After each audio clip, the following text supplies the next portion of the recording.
The morning is cool, the kind that carries the smell of salt and coffee through downtown Gloucester. Shops are just opening. Someone unlocks a door. A delivery truck idles on the curb. Two young parishioners walk side by side along the sidewalk, a stack of flyers tucked under one arm. They cannot be more than 16. One of them smooths each page before tapping it on a lamppost or a corkboard, pressing the corners flat, the sheet taut. The flyer is simple, just text. It reads, Memorial Service, Quarry, tonight, in remembrance of Sam and Adriel. A gathering for the innocent, a gathering to bring peace. We stop outside a bakery. The door chime rings as one steps inside, leaving a flyer by the register. The other hands one to an older man waiting on the crosswalk. The old man nods, looks at it, folds it once, and slips it into his coat pocket without comment. Thank you for remembering, one of the kids says. They've said it many times already. A woman accepts a flyer with her coffee. A shop owner tapes one to the window. A fisherman takes one with rough hands and studies it longer than expected before tossing it in the bin. No one argues. No one asks questions. The parishioners reach the end of the block. The stack is thinner now. One of them smiles, small and tired, and says, Miriam says it'll be a big turnout this year. The other one nods. It should be. They turn the corner, already reaching for the next strip of tape, as the town continues its mourning around them, unremarkable, respectful, but quietly attentive.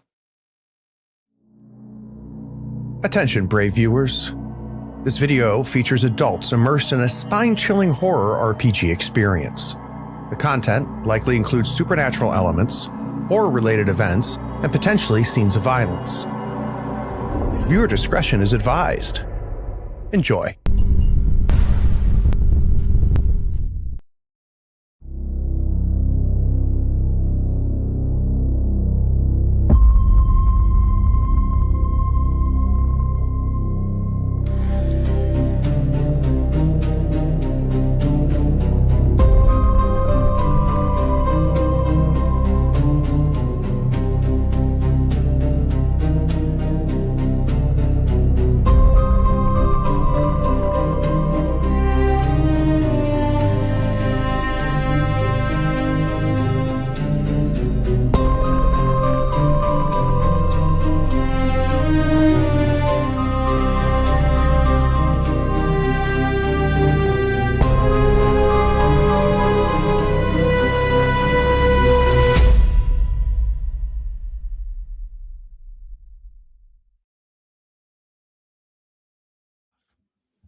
Howdy, friends and floor heads. We've got actually hopefully 2 episodes before Christmas. We're going to be meet again this Monday.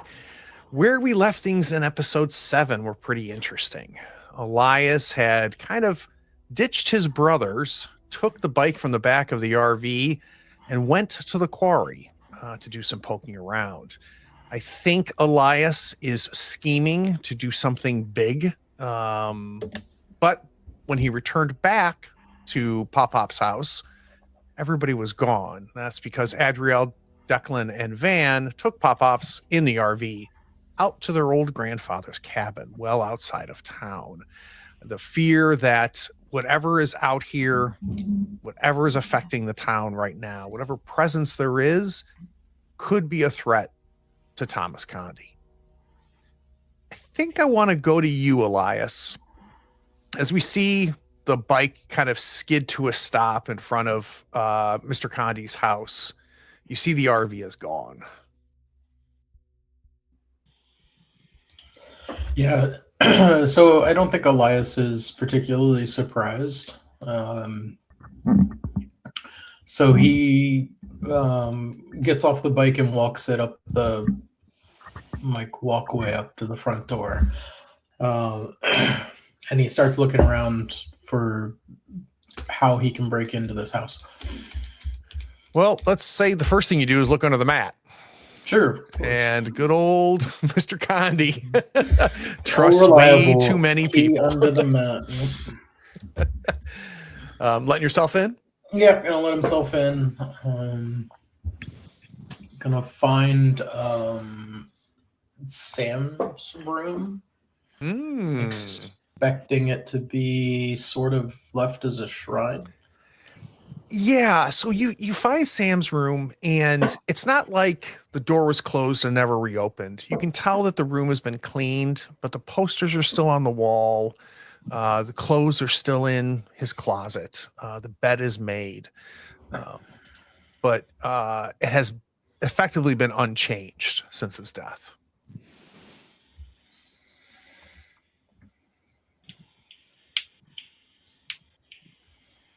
You crashing? Yeah, I don't think there's a mystery to be investigated here. So yeah, I think he's just gonna find a spot and go to sleep. So let's cut to about 15 miles outside of town. Deep in the woods, Grandpa's cabin. And the four of you are in there. Pop is still very confused, still absorbing the fact that Adriel is alive and trying to understand, wow, are these kids, of course, he considers you kids. Are these kids, what are they doing? What are they hunting? Well, just he was pretty quiet on the drive up here.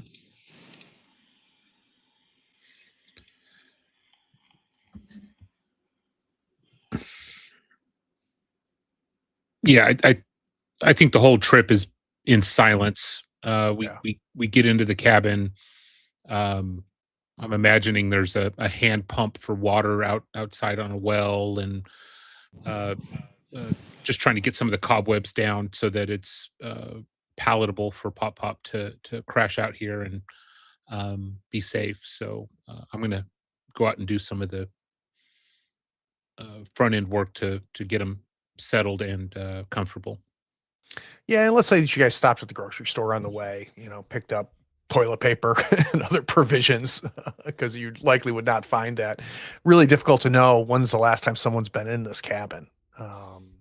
But as Grandpa always did, he kept a neat house. So the worst you have is just a bunch of dust. Is there anything the three of you want to do before we crash out? Mr. Condi thanks you. Van, he says, "No, Van, just give me the sheets. I'll make my bed. I've had a long night." I got it, Pop, and I'll go to the linen closet and get a bed made up for him. And as I'm doing that, I'm just still percolating over the phone call I just had and trying to think about what the hell that means, and the fact that ultimately I was the one that kind of like spilled the beans to Pop. I'm kind of, that's weighing pretty heavily on Declan's mind as well, as he's kind of dusting, putting some toilet paper up in the bathrooms, getting the bed made up for him. And I'll make one up for I'll make two up, one for Pop, one for Van. I'm too keyed up to sleep, and at this point I don't know that Declan I don't think Declan knows whether or not Adriel sleeps at all anymore at this point. So he's not going to make one up for him. Gonna let that be his own decision. And after I get the beds made, I was kind of take a load off on the couch for a second and just kind of take a deep breath. Yeah, and as a reminder for those that forgot from episode 7, we had a bit of a big reveal when it turns out that Bingo appears to be a part of the Emberfold and has been kind of keeping tabs on Declan, and let you know that we believe that the monastery, the secret entrance to the monastery, is somewhere in Gloucester. And you also made it very clear that there's two factions within the Emberfold. One faction, the Pathfinders that are interested in finding it, saying that it was sealed incorrectly out of fear, and that it's a repository and a library, and an incredible amount of knowledge has been turned away. And then there's another faction that says it was sealed for a reason and it should not be reopened. And the Ember Mother made it clear that she's going to be the one that decides it. But first, we need to find this entrance. And Declan, it appears you have been handpicked or maybe even groomed to find this entrance. Adriel, to answer Declan's question, do you sleep? I don't think I need to. Yeah. Because I'm not really a human. I'm a divine being brought back. Mm-hmm. So as the house winds down, everybody goes to bed. Mr. Conti's having a really hard time making eye contact with you. You're in the cabin by yourself, essentially, at the farm table. Anything you want to do this evening before we cut to tomorrow?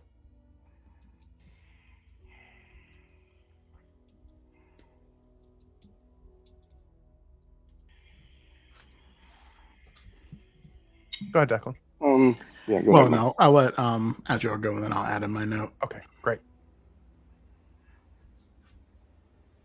No, I'm good. I'll just, patrol the area, make sure everything's okay. Just kind of stay on high alert with all the stuff that's been happening.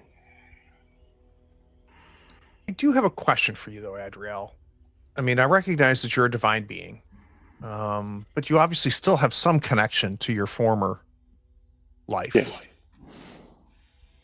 What is the emotional impact of Pop knowing what happened, his reaction to all of this, the degree of jealousy he expressed that you were brought back, but Sam, you're telling everybody's saying that Sam wasn't? Does that weigh on you at all?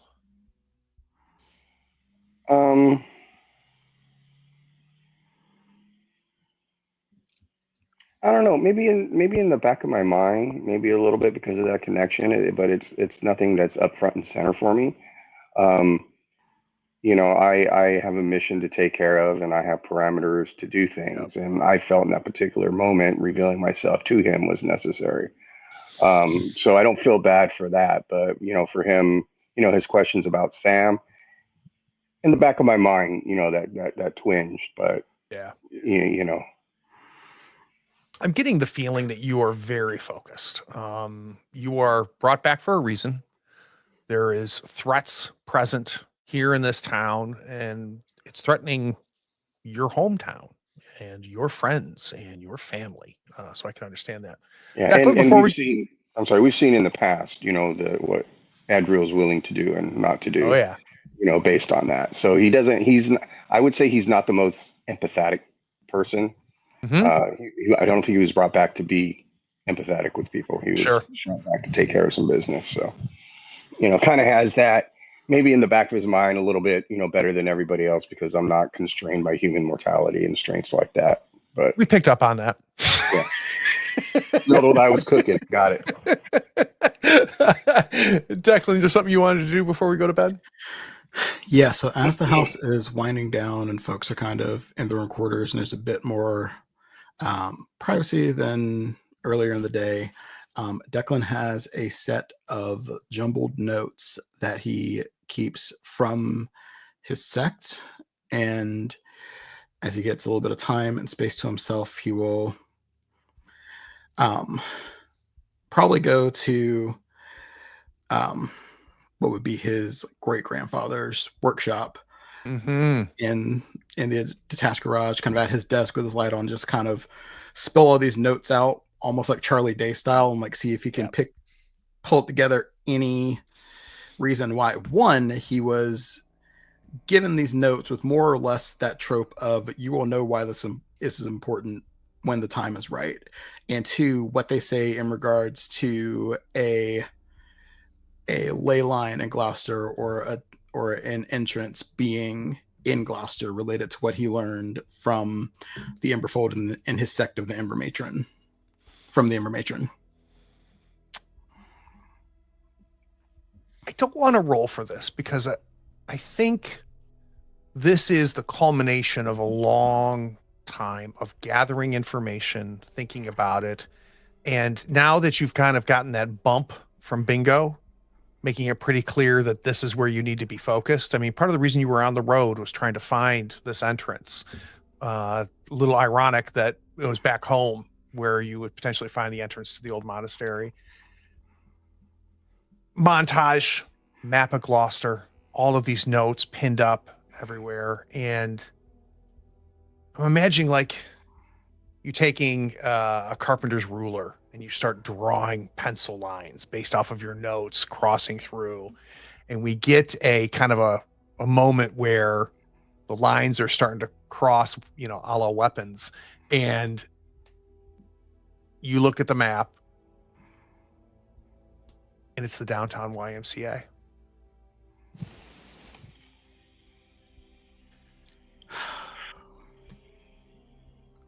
Place that Declan is very familiar with. Yeah, it's in the rougher, poorer part of Gloucester.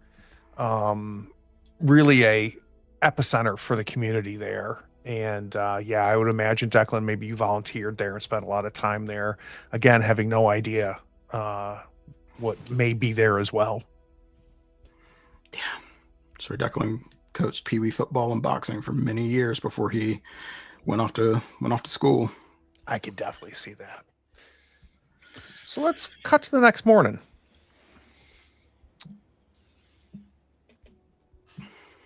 Elias, you get up. What's the game plan? I think Elias is going to poke. Oh, go ahead, Adriel. I just, are we allowed to clear our harm since we had a night sleep in place? Yeah, I'm good. How much harm did you have? I just had one. Okay, yeah.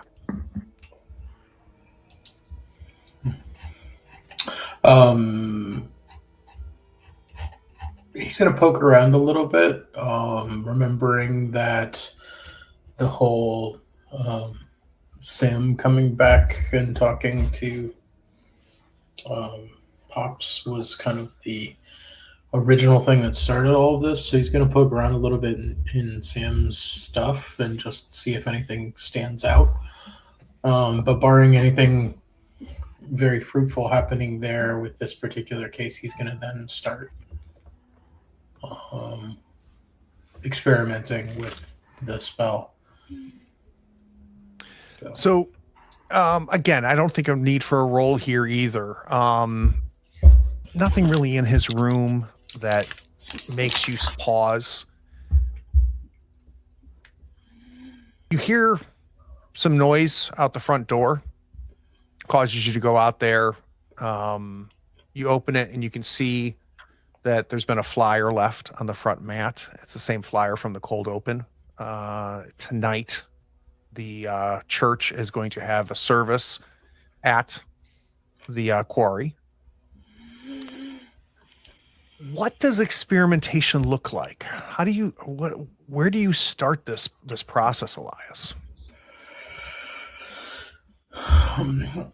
So I think there's kind of three key pieces of the spell as far as Elias is concerned, and one of them is the actual summoning, getting the creature there. Two is containing it to the location once it's there and keep staying safe from it. And then the third one is being able to communicate with it. So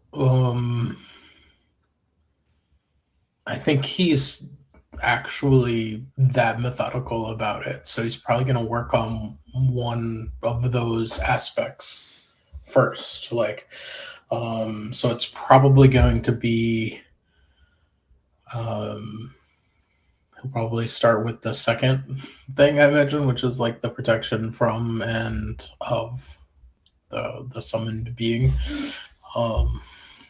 So let's do this if you're okay with it. Mm-hmm. And this really comes down to how you answer this question, Elias, I think is a matter how intense this research is and how intense this experimentation is, I'd be willing to let you roll plus weird. And on a 10 plus, you would get +1 armor against whatever this thing is. So magical armor. Okay. On a 7 to 9, I'd be willing to say you have the ability to inflict +1 harm, but this thing also has the ability to inflict +1 harm on you. And then 6, I'll keep to myself. 6 or whatever. Does Real that quick. interest you? Yeah, go ahead. We do have the mystical ingredients cabinet, which a wide range of frequently useful supplies for magic rituals. I don't know if you can get a bonus from that. He could if he had the RV. Oops. I didn't know he was trying it right this second. I was just throwing it out there for when he was ready to do it. When splitting the party goes wrong. Yeah. So what do you think, Elias? Do you want to do intense enough that you'd like to roll plus weird and take that chance, or is it more narrative? Do you think? No, let's do it. All right. The only thing that I would say is he may spend less time at this task after seeing that flyer. Yes. Because he's going to want to be there for that. All right. Give me a plus weird.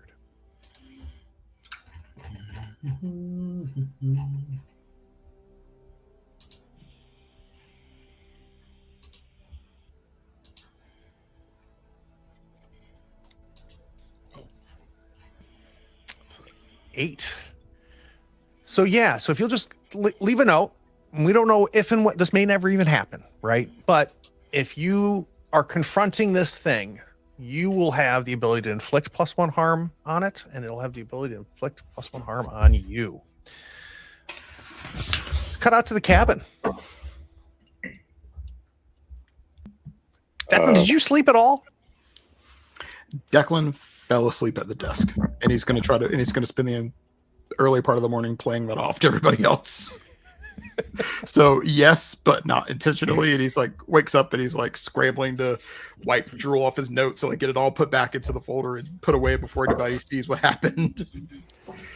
And if it's all right with you, I'd like maybe the smell of coffee that wakes you up. And as you guys rise, Pop Hops has gotten up, and just like he did, always would, take care of his kids. He's made coffee for everybody. You can smell bacon. He's got a big bowl of scrambled eggs for everybody to dip into, a pile of pancakes, all the stuff that he picked up at the grocery store when you guys were headed this way. Van, do you want me to go retrieve Elias? Yeah, I imagine we have at least pagers or something that would kind of be able to, like, or a call service with a voicemail or something that we can. I really don't think you do, and here's why. Like, I could see there being some way for the three of you older brothers to communicate with each other.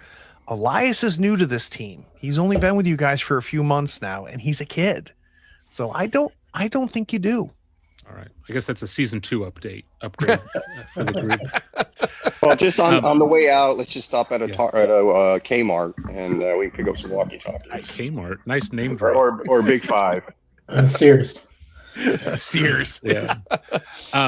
Yeah. I wake up kind of in a panic because Van crashed out with the aid of alcohol and freshly being electrocuted the night before.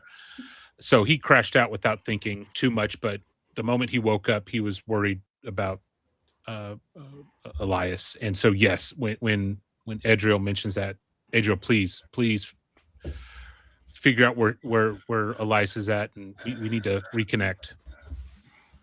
All right, so I'm gonna step out to where Pop's not. That was going to be my question. Good call. And sprout my wings and teleport to Elias. I'm very thoroughly distracting Pop by just eating everything in sight and just taking a whole gigantic mug of black coffee. Appreciate that. Just sits right down the table. It just takes it straight to the head. Just like a training breakfast, right, Declan? It's good to be home.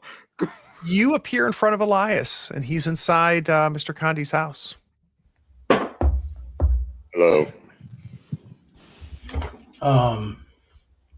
Is it fair to say like I'm kind of in the like?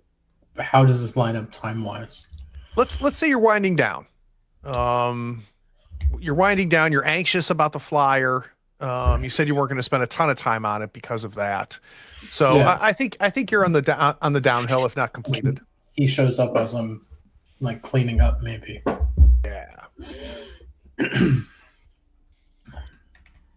Hello. I'm not sure. Do you know where the cabin we have closer to the woods are? No. No. All right. So I get a piece of paper or something. I draw out a rough map of where we're at. I said, hold on to this just in case. The confidence. Now, before we zap out, Adriel, nobody knows where Elias went last night. Is that a later conversation or a now conversation? I'm going to make it a later conversation right now because there's still quite a bit of tension between us. Understood. And it could go sideways. And I really would hate for Derek to have to make a new character. So. All right, so let's do this. Let's remind everybody these angel wings and how it works. Sure, I'll go ahead and throw it in the chat just because. But basically, as myself, I can go anywhere I've visited before or to a person that I know well. Now, if I want to carry one or two people with me, I have to make a plus weird roll. On a 10 plus, everything's copacetic. On a 7 to 9, I don't quite manage it. Either you or all are separated or you all appear in the wrong place. All right, let's do it. And he has his bike with him, right? Yeah, do you want to bring the bike? Yeah, I was going to say, I mean, I can carry two people with me, so him and the bike probably be, okay. All right, so I get next to him. I go, are you ready? Yeah. Let's see how that's. So the wings come out, envelop all of us, and we go. We're default, submit, no forward actions. Look at that, Very baby. nice. An 11. Let's have you appear just on like the back porch. Yeah. You can quickly see, Declan is punishing the food. Van's there. Van looks a little rough. Looks like he may have had a bit of a night. I hand the bicycle back to Elias, and I walk inside. I follow.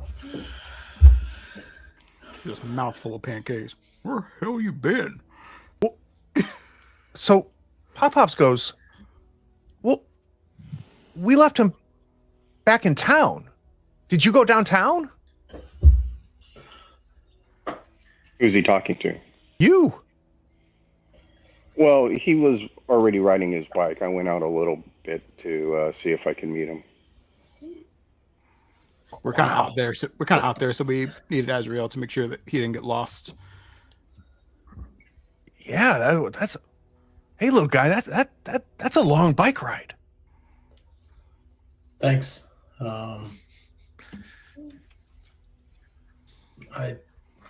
Thanks. He's still recovering from the unpleasant warping of his body from one place to another.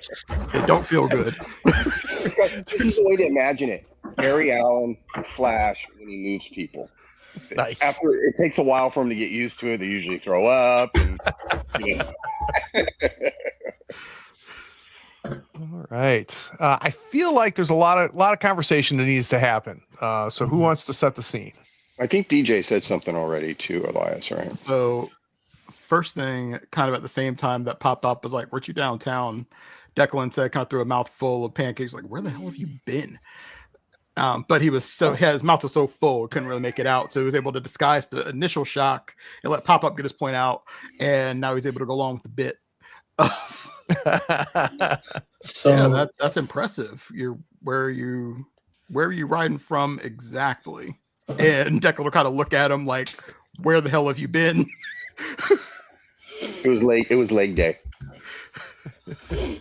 So he's going to kind of like take another pancake in my mouth. It's just before he answers you, Elias is going to kind of give a sidelong glance at Pop, like, how upfront can I be in mixed company? Like, he's trying to get that. Your face says it all. Yeah. And without missing a beat, and almost like, again, kind of, Declan's still smashing this food actively as this conversation is going on. Just as to set the scene here, he just looks at him and goes, he knows. And we'll kind of go back down into his plate of pancakes. Well, while you guys were dealing with this issue, I was working the case. Go on. As I told you yesterday, something is going to happen at the quarry. So I wanted to make sure that if it was going to happen last night, that it didn't happen with nobody there to stop it. So it didn't happen last night. It looks like it might be happening tonight. And he pulls out the flyer and like hands it over to whoever's closest to him. And I'm doing a little bit of research. A little outside of the case. But I think it's related. And I think I have some ideas on how we might be able to summon Halfus and compel him to speak to us. So, Mr. Condi is hearing all of this. Like, and that Declan's gonna like look up from his food. He has the flyer in one hand, and I'll kind of look it over, and they're doing this memorial service, knowing that it's been years since Sam and Adriel died. So that's weird that this is happening now. I will just kind of silently kind of tap Van on the shoulder, because I feel like at this point he might still be like nodding a little bit, might be a little bit hungover, and like hand him the flyer and be like, look alive here. And hand it off to him. And at the mention of Halfus, I will actually like put my fork down for the first time in what was probably an hour and like lock into the conversation. And during all of this, Mr. Condi Pop-Ops is half watching. He catches a glimpse of the flyer, and you can see he seems to react to it. And then this little kid starts talking about summoning and Halfus and like this, and he kind of takes his dish towel and puts it down. He goes, I think I'm going to go for a walk. And he leaves the cabin. Go ahead, Van. Before he leaves, I was going to extend an offer to go walk with him if he had any questions, or if he just wanted alone time, let him answer as he sees fit. No, Van, it sounds like you guys have things to talk about. I don't think I need to be around for this. All right, Pop. We love you, bud. And right before he closes the door on his way out, he stops and he goes, I stopped going to those years ago. It's not about Sam and Adriel anymore. There's something else going on there. So does this happen every year? Like that'll be my last like doorknob question. Like, they do this every year? He goes, yeah, every year. And I went to him for a couple years, and they're just using Sam, and he leaves.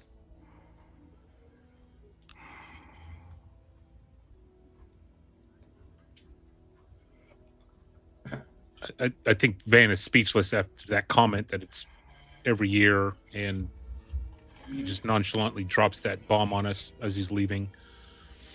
Like, well, it makes sense. I mean, that's where they were summoning before, so maybe they're practicing what they need to do to bring them out. Yeah, but what's the difference now versus a year ago, 2 years ago, 3 years ago? What's the key? I think initially the cultists, or whatever you want to call them, were out there, were powerful, and knew what they were doing.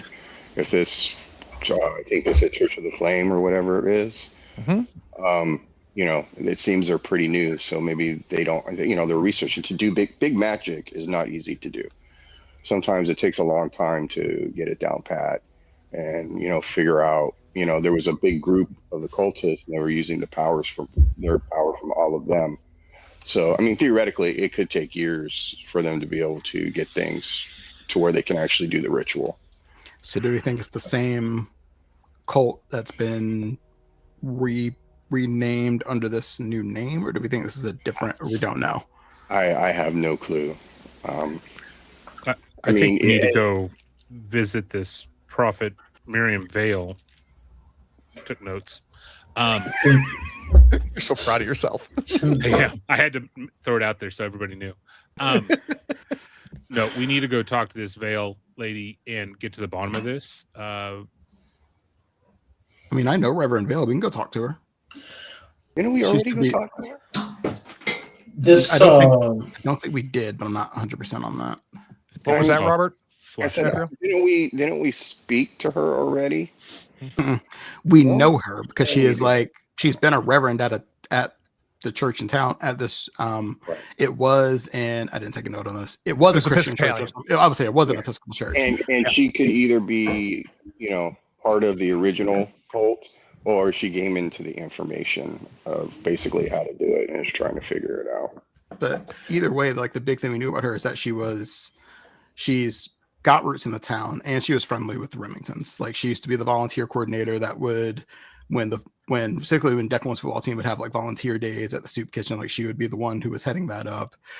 There is a history with her that goes beyond just the Church of the Flame. She's been a part of the town for years. And so it's a little odd that there's been this shift in the last few years, but as far as we know, there shouldn't be any harm or foul in talking to her. No.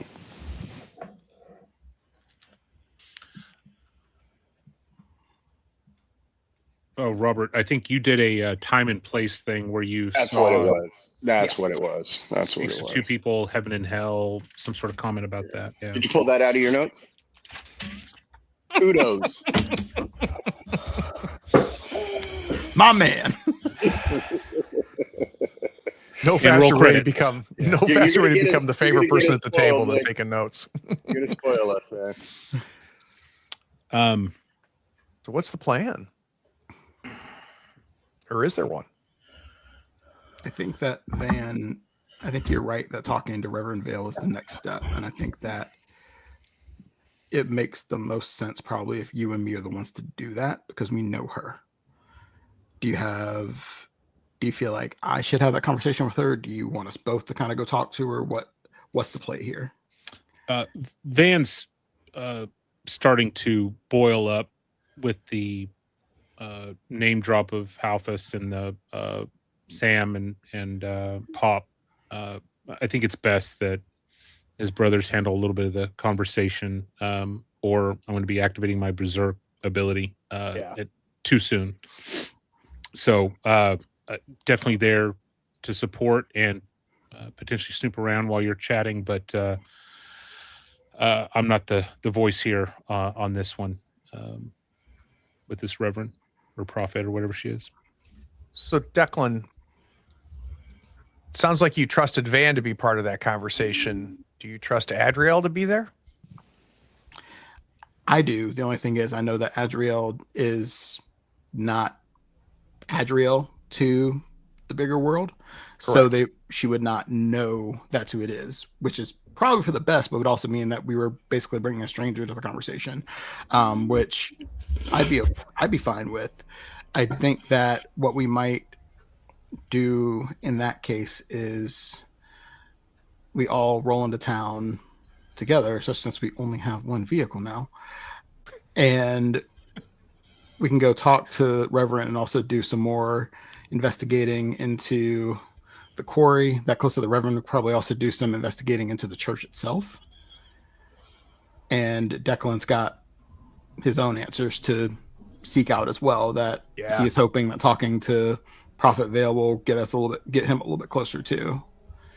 Because I have a hard time believing these things aren't correlated in some way. I have a question. You do? The individual that I met in the diner episodes ago, I was kind of talking about Alfast and everything. Do I have the ability to contact that person and set up a meeting?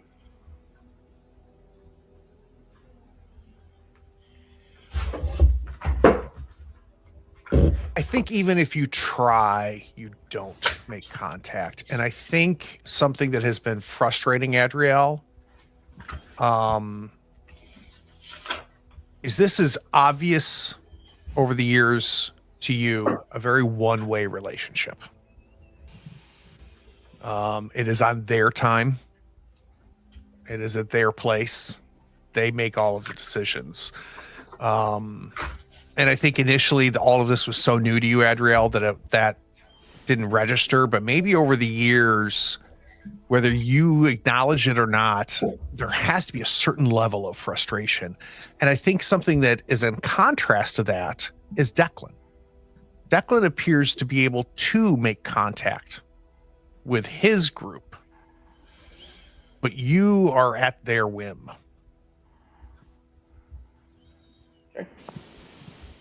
Which I agree. I have been feeling that way for a while. So yeah. Okay. I guess I'll go with Van and them if they want me to go. Any reaction from anybody to the fact that this is a memorial service for Sam and Adriel? Two people that died at the quarry? Maybe that's why Van was drinking a lot the night before. I think definitely part of it. I mean, Declan's thought on it is, if what Pop Pop says is true, and we have no reason to do anything but trust Pop Pop, then if it's good for one, it's good for two. So that much makes sense that it's both of them, but it's completely screwed in either, like, in any situation that they are like exploiting the deaths of these two folks for whatever the purpose may be. And that's definitely going to be part of the conversation that Declan is prepared to have with Prophet Vale. Do we want to cut to you for pulling up to the church?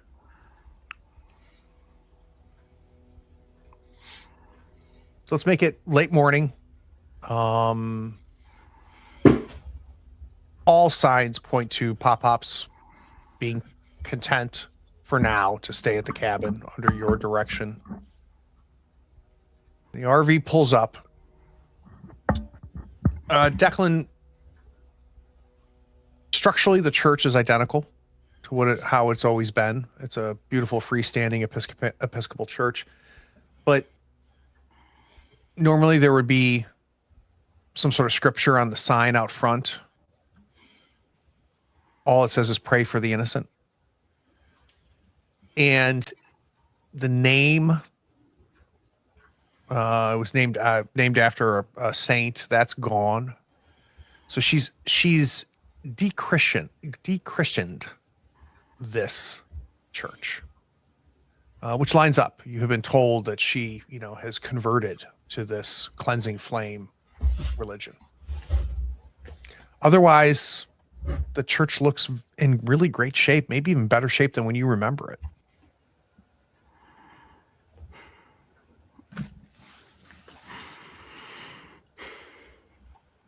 Before we go in here, does anybody have anything they want to say or want to go their separate ways on this?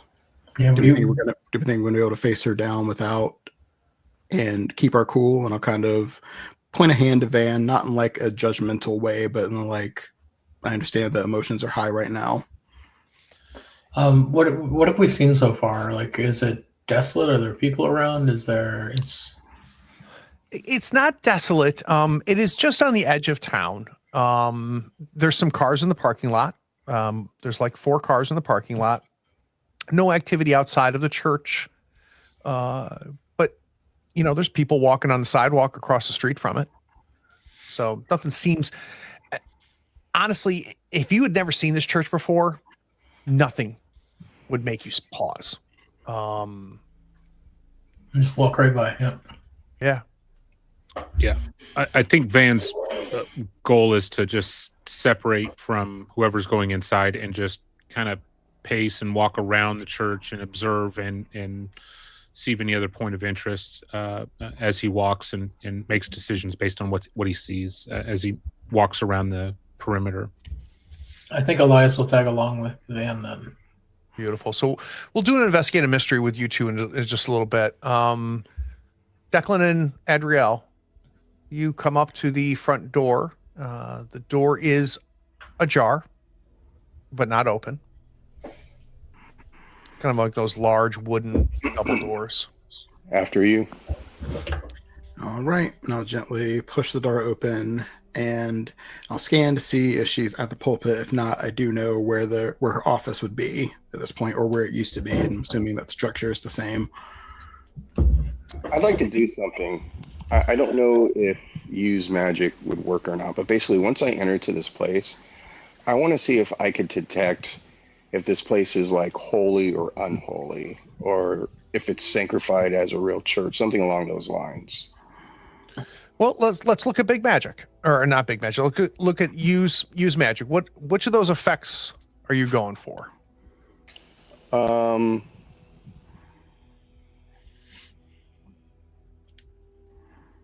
don't think that's what I was asking. I really didn't see anything kind of explicit to that.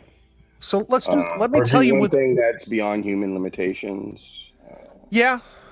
Let me give you this for free. There is not a strong sense of anything as you walk in. Now, if you want to tap in and you want to do a little bit more, we can. But it's not like times when you were close to something unholy in your monster hunting adventures where you would sense evil. You're not sensing it here. At least if there is an evil, it is subtle or hidden. It's not real obvious. Yeah, I'd like to put more emphasis into it and see what I could pick up. All right. So the effect we're going for is something beyond human capabilities? Yeah, I mean, that's really the only, or place in none of the investigate command questions? I was kind of looking at that, but I don't know if I'm trying to figure out something supernatural. I don't know if that could do it because it's mundane. Yeah, I would be okay if you wanted to pull in one of those investigative mysteries. I'm going to need you to roll plus weird, but if you want to pull in an investigative mystery, I'm okay with that. Okay. All right, so let me roll plus weird. It's here somewhere. There it is.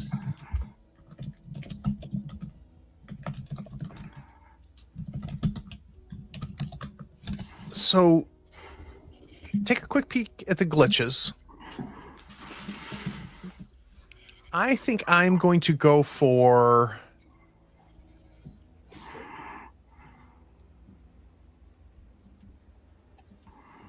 what do I like? I'm going to do the effect as weakened. So yeah, that's what I was going to choose. Adriel, you sense power here,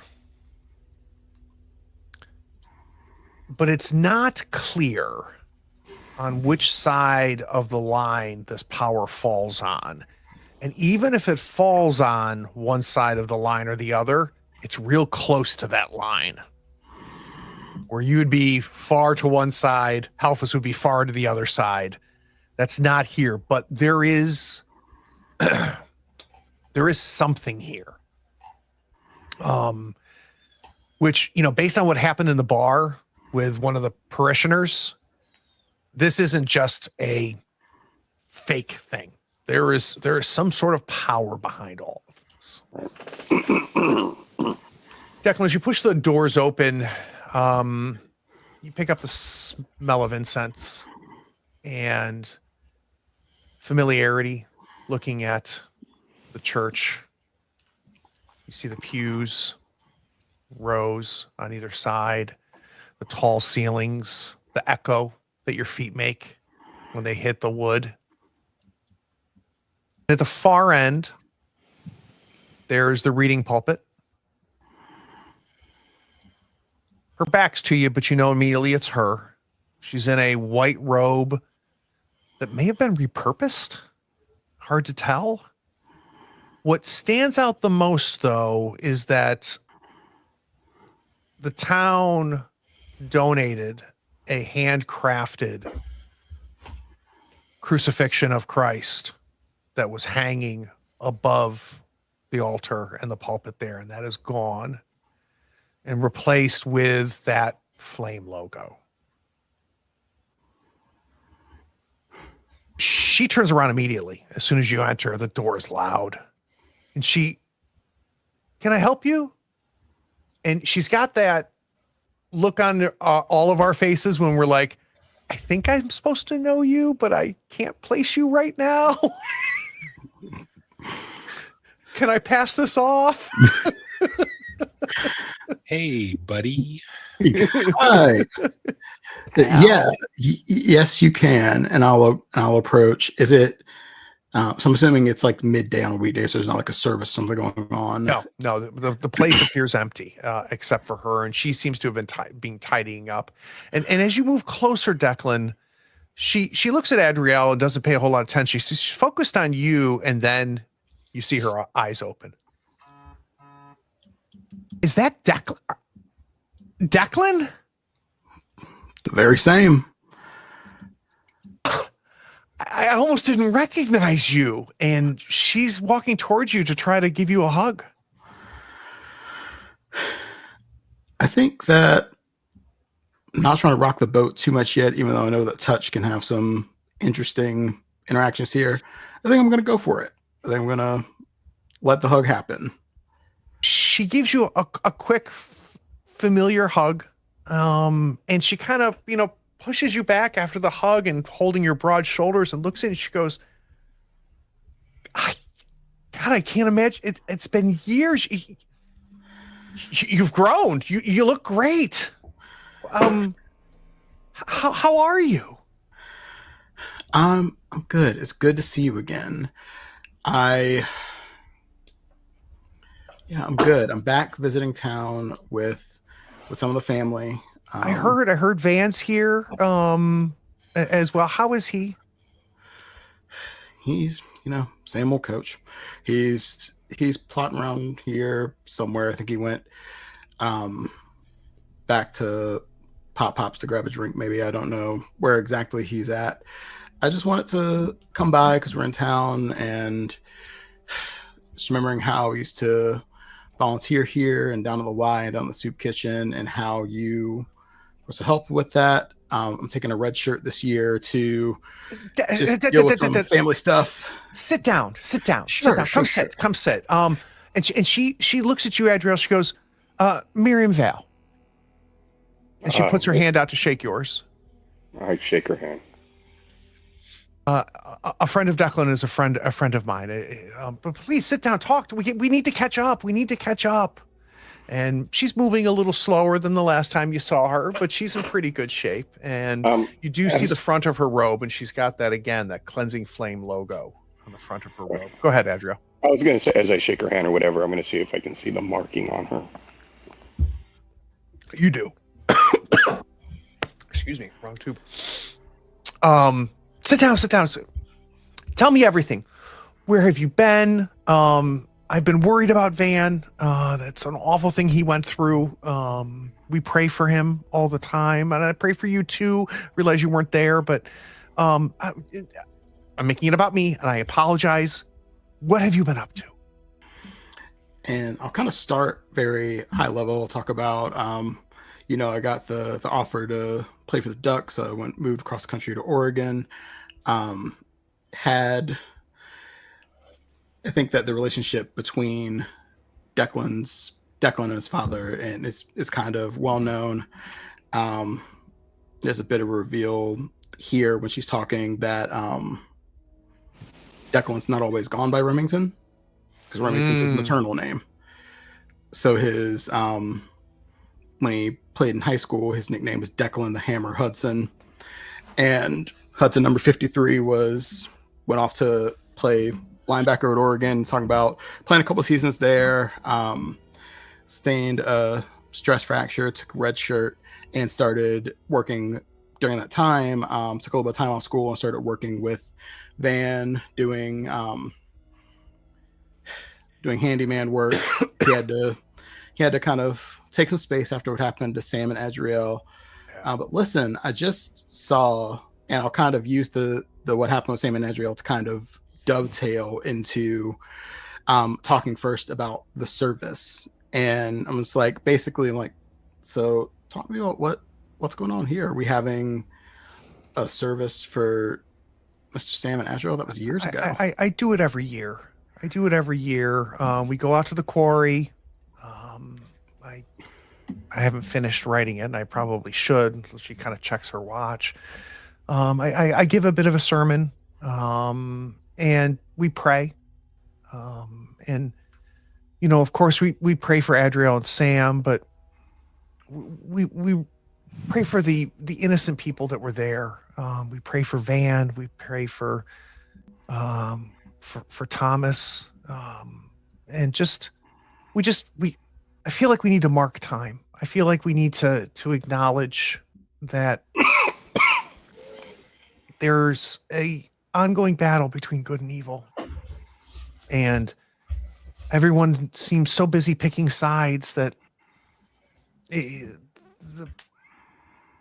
people that are harmed and hurt in the process are ignored. Is that what you feel happened to Sam and Adriel, that they were in the middle of this conflict, or that there were people there that got ignored? And I guess this is where I'll ask I'll ask it to her, because Declan wouldn't know, because Declan was a kid when it happened. Were there people besides those two that died that night? No, it was thankfully just the two of them, but your brother's a perfect example. There was Van before the quarry and Van after. And understand, Declan, I'm not taking away the time and the energy and the focus we have on those that we lost. But I feel like we feel like there's always collateral damage, and that there's people that are hurt in this process. And how good is good if it causes harm? And how evil is evil even if good wins? More people are hurt. I did not mean to preach to you. I am so sorry. It's okay. That does give me a couple more questions. Like, who is we, and when did all this? And I'll point to where the cross used to be, and kind of to the vestment and the new logo, and ask, like, when I left, this was an Episcopal church, and now I'm back, and this is not that. About a year and a half after the quarry, I had a vision. And I had a better understanding of what God meant for me and meant for me to do. There are no shortage of Christians. There's no shortage of Episcopalian pastors and lay priests and Catholics and Baptists. And God made it clear to me that I needed to focus on something a little different. And that's what I've done. There's still a Catholic church here. There's still the Lutheran church in town.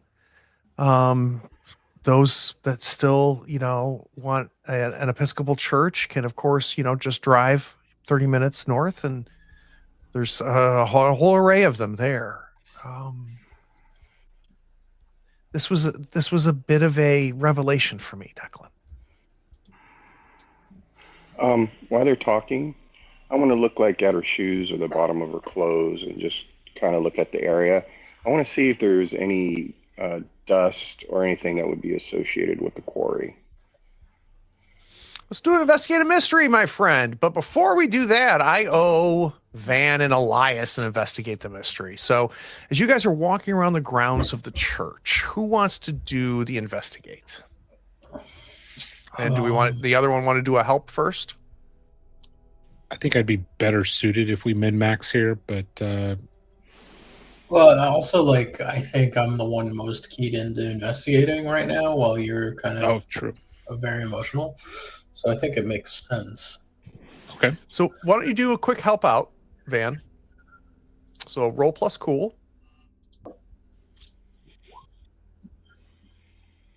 All right. So that is a 9. You're going to give them a +1, but you also expose yourself to trouble or danger. So Elias, let's do an investigate a mystery, and you can do a +1 go forward. All right, one moment. What's your sharp? 2. 4, 5. What is your sharp? 2? 2, yeah. Dang. All right, so that's hold 1. Tried very hard to fail that roll. Yeah, you wanted to. Hold 1. I want to know. I think Nick, you can tell me otherwise if you're helping point things out and whatnot. But I think I want to know what's being concealed here. I was thinking the same thing. That was what I would lean towards as well. Yeah, let's do that one. What is being concealed here?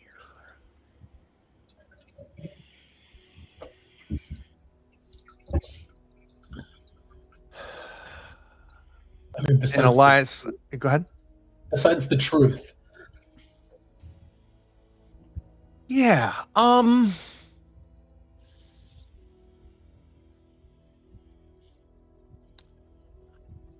don't think there's anything being concealed here. I think the grounds are what they are.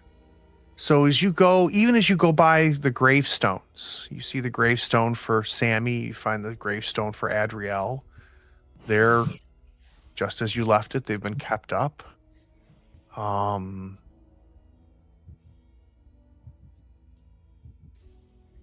The only sense you get, Elias,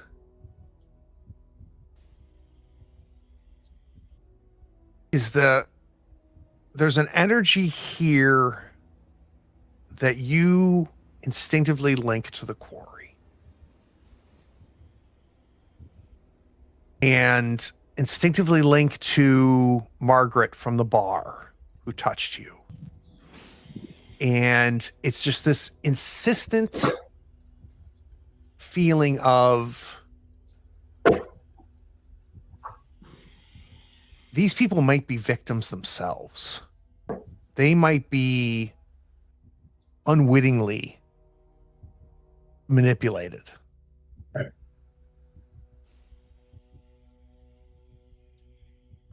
And like unwittingly the perpetrators of their own victimhood. As often it works out, right, when that happens. All right, Adriel, let's also do an investigative mystery as you're kind of checking out the church here. Boy, oh boy, hold 1. What are you looking at? What is being concealed here? You know, like I said, I'm trying to look for any traces that can connect her to the quarry. The fact that she's you wondering whether she's been to the quarry recently? Yeah.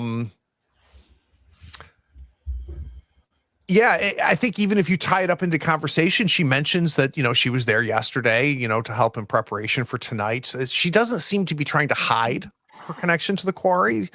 She makes it very, very obvious that not only do they do the annual services, the memorial at the quarry, but she mentions that there's times where I'll go out there and just pray. It's really a and what did you say your name was? Azriel. Azriel, that's a beautiful name. Azriel, when there's been a battle like what happened at the quarry, I feel a connection there. And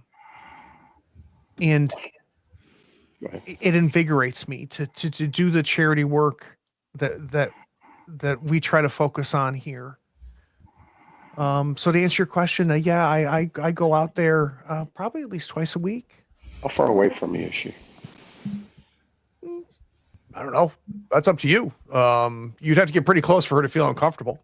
Well, that's exactly what I'm going to do. I'm going to rush her, grab her, use my wings to take her to a location that I've seen in the past or been to that's secluded. You what now? That's escalating. Mind you, Declan's mid-sentence. Yeah, and Declan, you see Adriel approaching, and I don't know if it's the body language or the facial expression, but you get a sense that Adriel's about to do something very drastic, which is a perfect time for a 10-minute break.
And from an agency standpoint, this is something we've talked about during the break.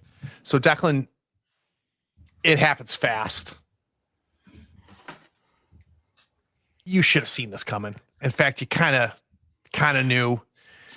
You're reaching out to try to grab him or her, and you're a half second too late as those wings close in.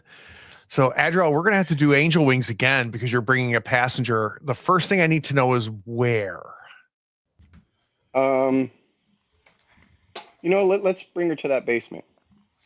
What basement? The one with the Minotaur. The old farmhouse basement from a couple weeks ago. I like that idea.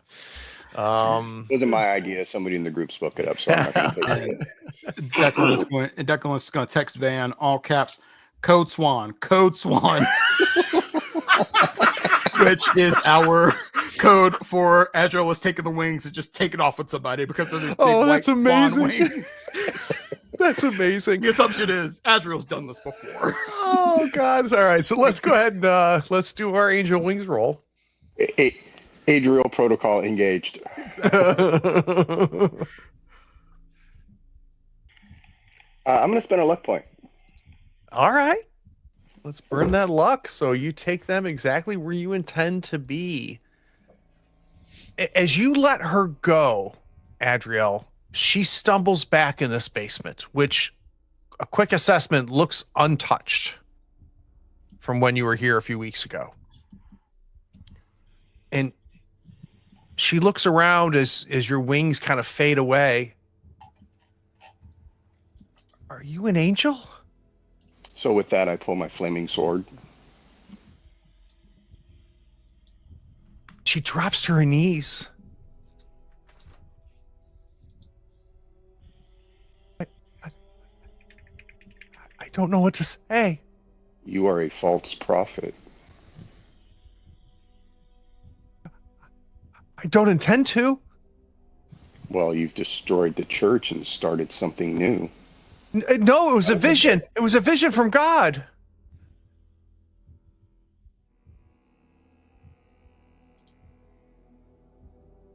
No, I'm doing the best I can. And I stab her through the chest. Jesus. Yeah. You can.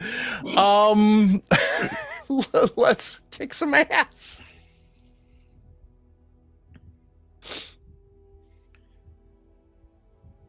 Do I get any bonuses since she's on her knees? No. Is there even a roll here? I mean, I do. Yeah, I do need a roll here. Okay, on an 8. So it's 3 harm, hand, and fire, and holy. Yeah.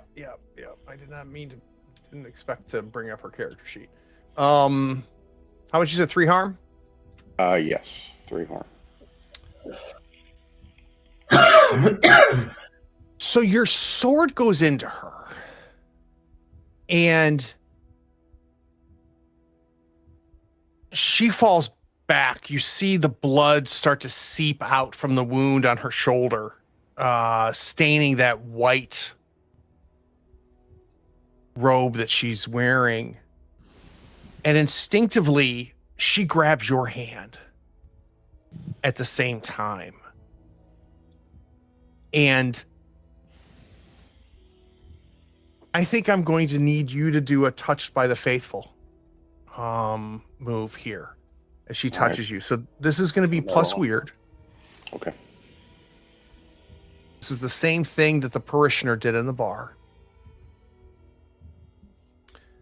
So on a 9. Can I know what the outcome's going to be before declaring spending luck, or do I have to spend luck first? No, you can. We can do a blade style, which is I'll tell you the consequences, and then you can decide if you want to spend luck. How much luck do you have left? 2, 4, 5. Okay.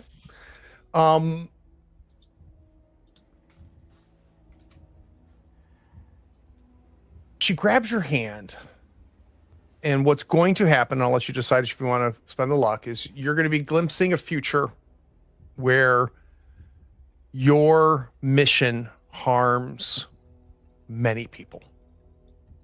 And you're going to be a -1 going forward against any actions against any faithful. Is that something you want to spend luck on? So -1 ongoing against anybody that has the flame symbol. Anybody who's a part who is faithful to the cleansing flame. Yeah.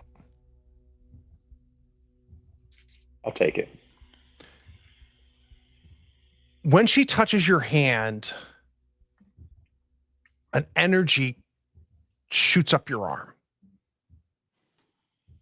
and immediately goes to your eyes. And the basement goes white.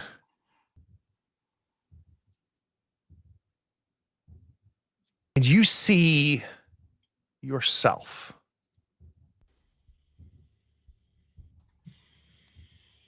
And you can tell, even though where you are is featureless, that it's just this murky gray place.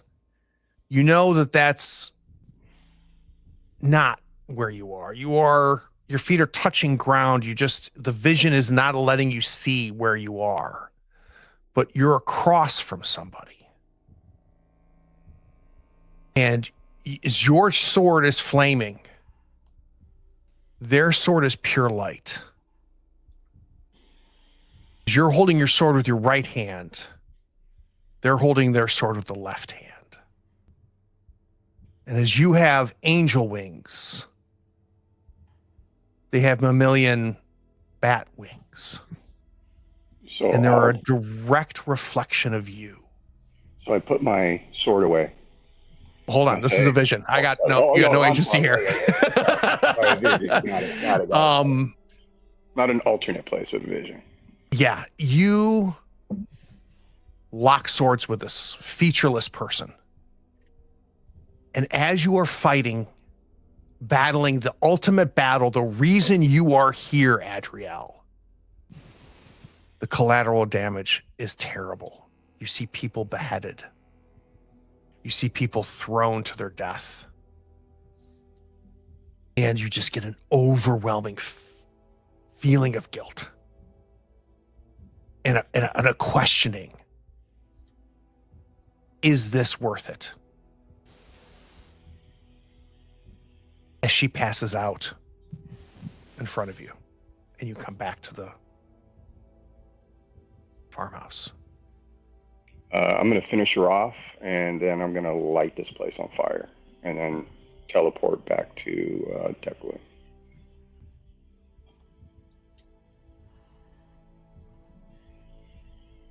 Let's go back to Declan. So Operation Swan was called out. Elias and Van's reaction to that? I think we just instantly start sprinting to the front of the church to go in. Rewind a little bit and do something before the swan was called out? Because before the swan, inside the church, right? Yep. So I think as we're wandering around, kind of looking at things, investigating together, and not really coming up with a whole lot. It's kind of at that last piece that Elias decides to turn his attention to to a conversation with Van that he hasn't been having kind of with anyone. And he says, listen, I can only imagine what yesterday's events look like to the rest of you. But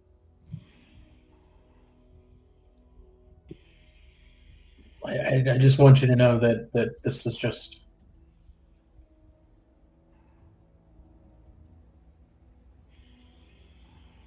part of the burden that I have to carry so that I can get revenge, which I know that you know something about. That person was part of this, whatever's going on here. They're as guilty as anyone else. I have no qualms about. I didn't kill an innocent human here, but I know what I probably looked like, and I heard what Adriel wanted it to sound like. I just want you to know that there's nothing else that I have besides this family, and I don't want to jeopardize that. I won't jeopardize that for anything, and that includes Adriel, even though he and I don't see eye to eye about a lot of things. You've killed the same amount of people today in the last 2 days. Well, we know one has. We know one might have.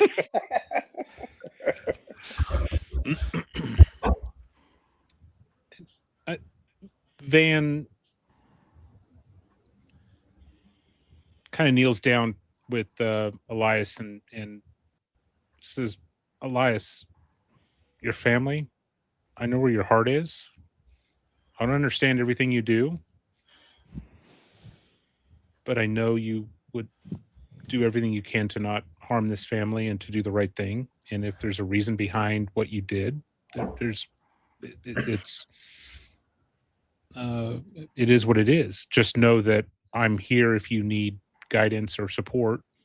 But I know you and Adriel don't see eye to eye, but at the end of the day, we are family and we will overcome this. Obviously, we've got a big task in front of us, and I trust you. I trust that you're doing what you can to support not only the family, but kind of the impact of what happened here many years ago. So just know that I'm here for you if you need me. Thank you. I appreciate that. It means a lot hearing you say it aloud. And I'll try. I'll for my part, I'll at least say that I'll try to do better about communicating with Adriel. Yeah, we'll get there. We'll get there. Oh, my Nokia is going off. And at reason, the phone's going to start buzzing, and it is not going to stop buzzing until Declan gets a response from Van. Perfect. So let's cut to inside the church as Elias and Van are running, going, oh God. And Adriel reappears.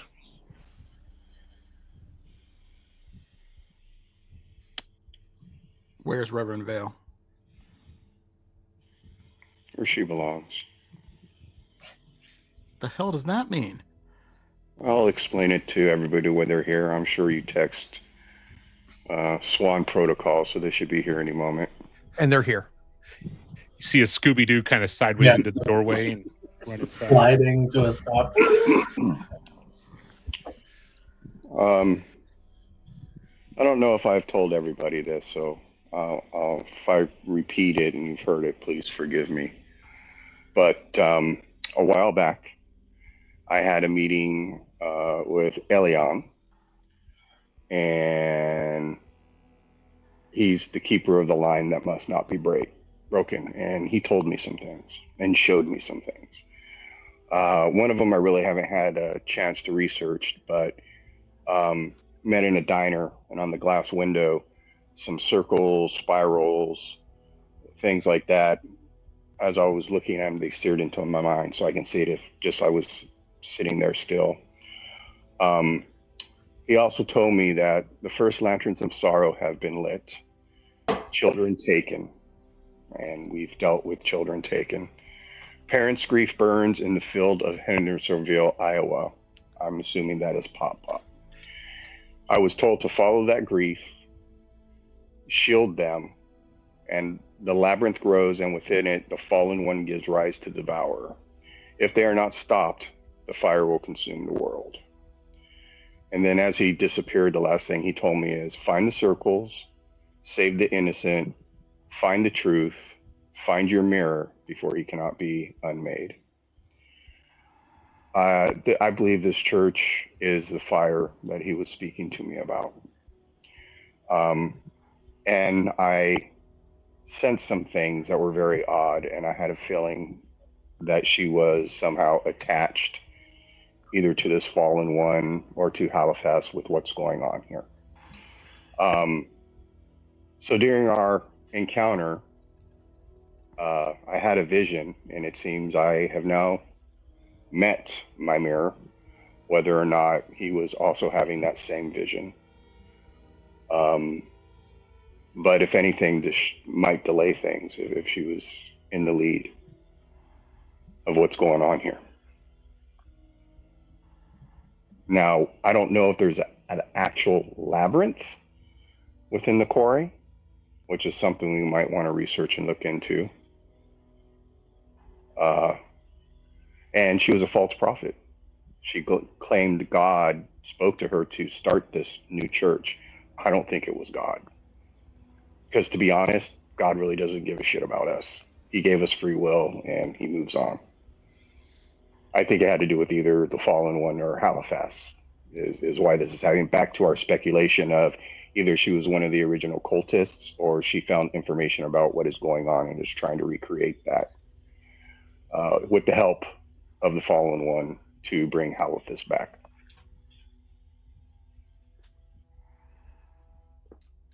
Holy shit, Adriel. Well, first off, do we need to clean up and cover our tracks? No, I think the fire took care of that. The do what now? Yeah, I took her back to the farmhouse basement. And then after our conversation was done, I lit the whole place on fire. It's a nice little family had moved in about 7 days after. Yeah. I didn't bother to go upstairs and check. It's just, you know. I guess So I want to give a little bit of context here. I don't know how much of this to what Adriel said was new information, as Adriel had said, right? This idea of the fallen, this mirror. Declan, countless hours were spent with this woman. So I understand how suspicious we were of her, but all indications is Adriel just killed her based on a vision and a cryptic words that were given to him by somebody connected to his celestial connections. Elias, this ties to an argument you've been making about you two are the same. Not only are you possibly two sides of the same coin, you might be the same side of the same coin. And Yeah. Van, you weren't as close to this woman as Declan was, but I mean, your family went to church here.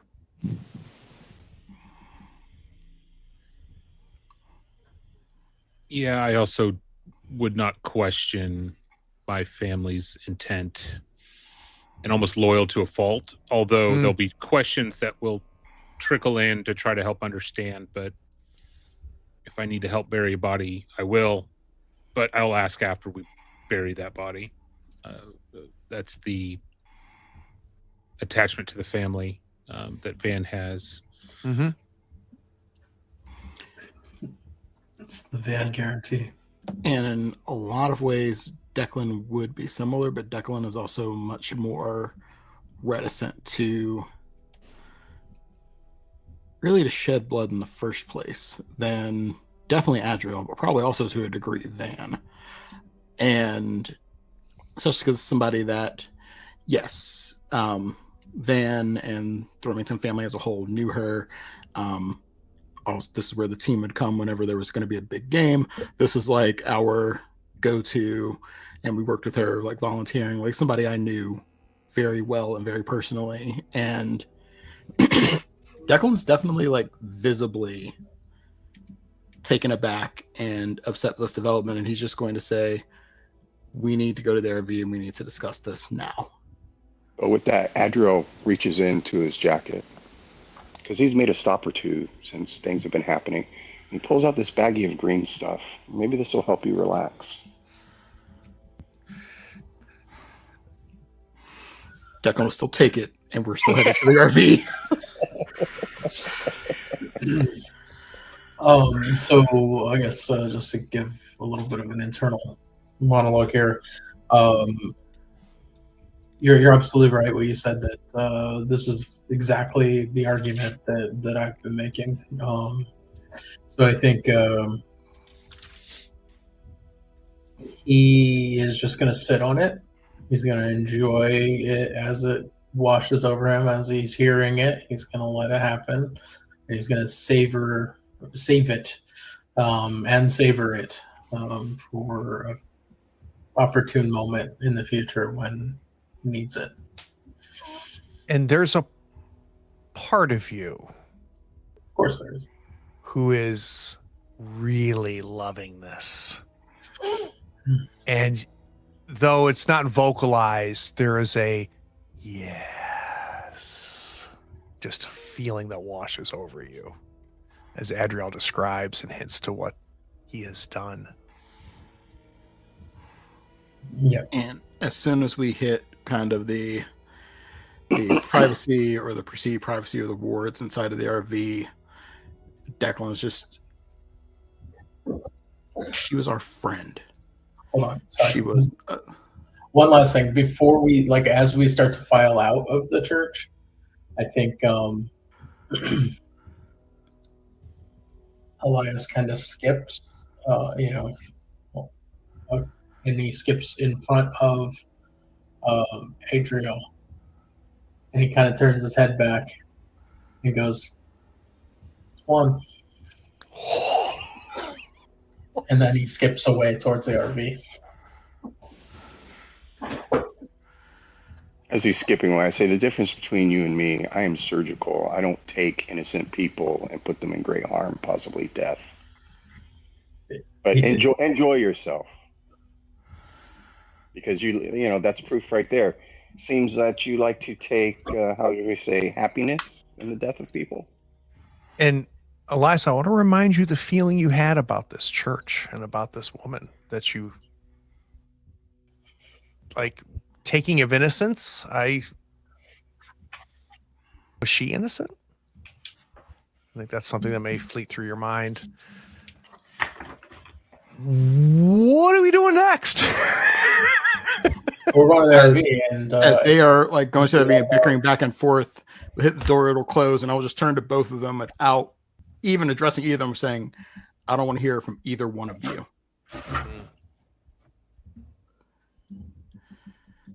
She might have been lost. She might have. We don't know. And that's the fucking point. And now we'll never know because she's dead. Because I know that wherever you took her, she's not coming back. Well, this is how the wars of good and evil are fought. Possibly many more people that you know or are friends with will probably end up dying. We're not tracking down a ghost. We're not tracking down a minor demon from hell. We are talking about the ultimate devourer. And we don't know what we're tracking down here. We are still trying to figure out what it has to do with this church and the quarry and with Sam's death. And let me remind you, your death as well. And now we have, if nothing else, if the compassion for an actual whole human being who did a lot of good and was deeply misguided, because we all are, didn't do it for you, we've lost the lead. So now, I don't think so. But I get to where you're coming from. But the church was not as a church normally would be. And why is that, Adriel? You know who could have told us? It wasn't sanctified. It was in between, which just further went to push my theory forward. Because if it was a true church from God, it would be sanctified. and what God gave you the ability to make that call. And on that note, as a matter of Declan fact, was just turned around just completely. And I heard what you just said. Declan has not heard what Adriel just said as he walked out the door and he is headed to clear his head. Specifically, he's headed to that YMCA. Oh, yeah. At this point, not even to investigate, but just to like get his. I think Elias doesn't want to be here bickering because he sees what's going to happen. He's going to end up bickering with Adriel. So he runs off maybe 30 seconds after to go catch up with Declan. Van was left behind trying to wipe prints off and hide any information that we were even there, see if there's cameras, and then he's the last one out trying to cover tracks to probably just Adriel by himself at the RV. Adriel, where are our brothers? I don't know if they have the fortitude to push forward with this war that we've entered. But Elias, I'm sure, had enough common sense to leave, because if he started going back and forth with me, it would have led to something that probably right now it shouldn't be. As far as Declan goes, I understand. He knew her. It's hard to wrap your head around that there is good and evil, and you could have been good at one time and then become evil. There were just too many factors that pointed to that.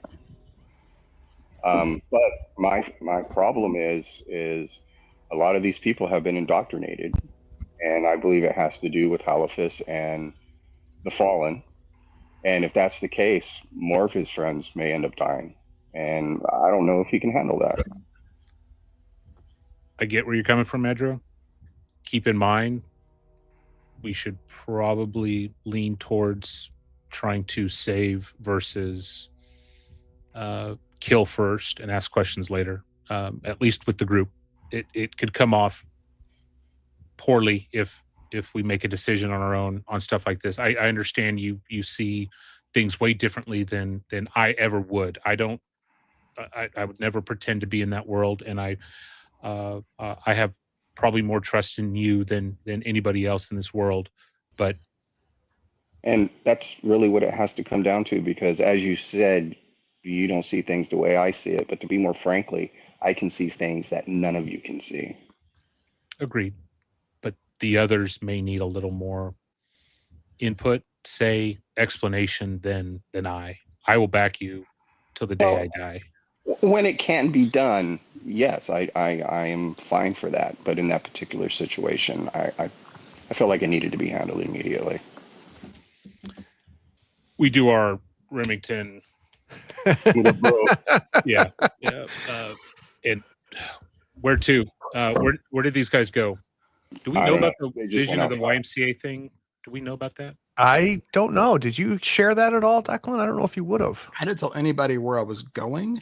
Van, due to background knowledge, it's possible he could figure it out. It might be something he would need to roll for, but it is something that is like not so far outside the realm of possibility that Van specifically couldn't figure it out. Well, I feel like so much time has passed. There's no way that Van would instinctively know. But I do want to have a quick scene of Elias catching up with you as you are purposefully walking across town. Purposefully, like you catch up with Declan, and he is kind of moving like a Chevy Tahoe with no brakes. Like he is just barreling down the street or down the sidewalk rather. And it's kind of Elias is just like not like full on running, but he's like pumping his arms and legs, walking like a speed walker or whatever. Like that's what it looks like, almost like halfway to Roadrunner, blurry legs thing. And he's just trying to catch up with you. And he's like, "Hey, cuz, can I come with you? I know where you're going, but can I come? I just have to get out of there." Be quiet and keep pace. And I'll just keep walking. still not prepared to talk to Elias at this point, but is willing to let him come along. So he's like, okay, I can do that. This is now all mental. He's like, okay, I'll be quiet, and I can keep pace. That's no problem. So where are we going anyway? And Declan kind of makes a couple of turns, and he's not saying much, but as you are looking around, you're noticing that you're getting into a part of town that is a little bit more run down than even like the dock district, that looks run down, but it looks run down in the way that like docks always look run down because they're constantly being battered by the ocean. This looks like more intentional neglect. And as you make a turn, you'll come up on, first see the basketball court and then the main building, and Declan just say, I'm old stomping grounds, so I need to clear my head. As see the signs, just Gloucester YMCA, or Gloucester YMCA. And at this point, Declan is almost, but not quite, forgotten what he had surmised. And so in the back of his head, he knows that he should take a look around at some point, but that's not really his priority yet. His priority now is kind of like taking a deep breath and trying to like master himself a bit before re-engaging with his family.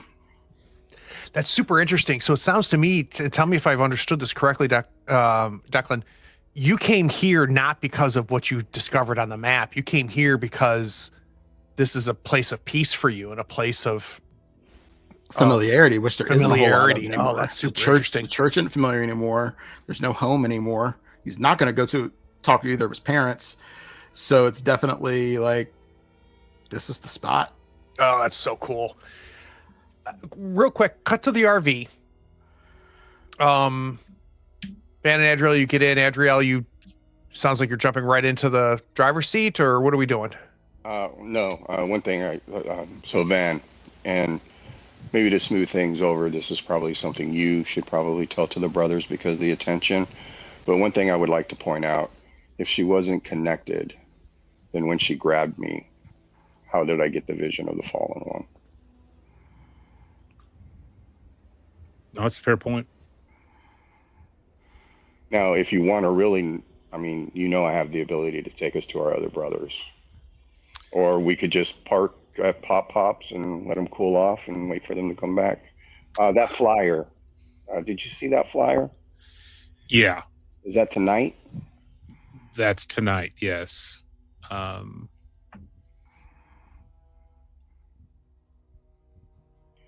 sorry. I get in the driver's seat. I start it. I put it in drive, and I said, I got to knock this hangover off. I'm getting me a quick drink, and I'm texting Declan to call me when he cools off. He needs a moment, but I think we need a minute to kind of reassess and cool off for a second. So I'm heading to the corner store or something that has liquor. But you're gonna drive the RV there. And yeah. Adriel, you're just gonna be in the back? Yeah. I was trying to look at our Remington playbook to see if I had anything, or I'm going to concentrate more on the reference to the circles. Find the circles. I'm going to see if we have anything. I think we have a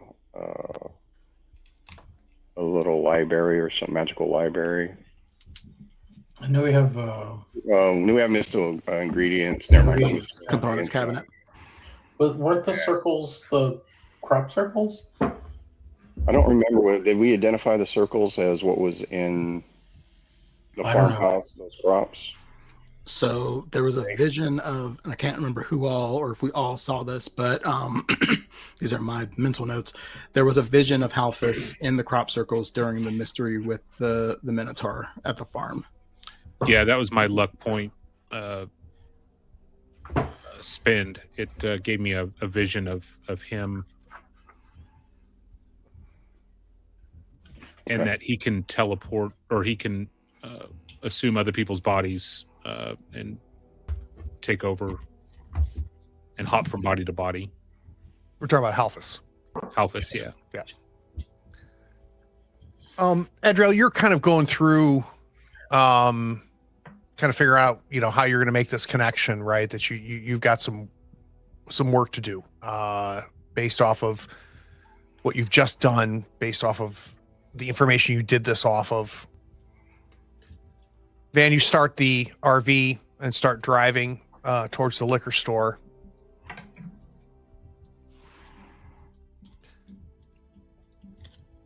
It's really startling. And it actually almost causes you to pull the RV off onto the curb, but you catch yourself.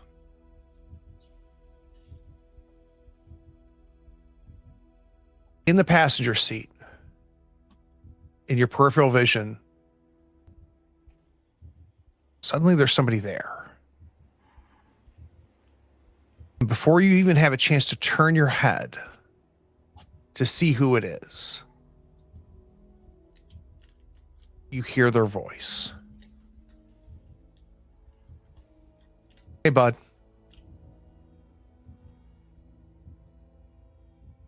You look good. And you turn. Sammy's there. And he looks just like he did the day before the quarry. Go to credits.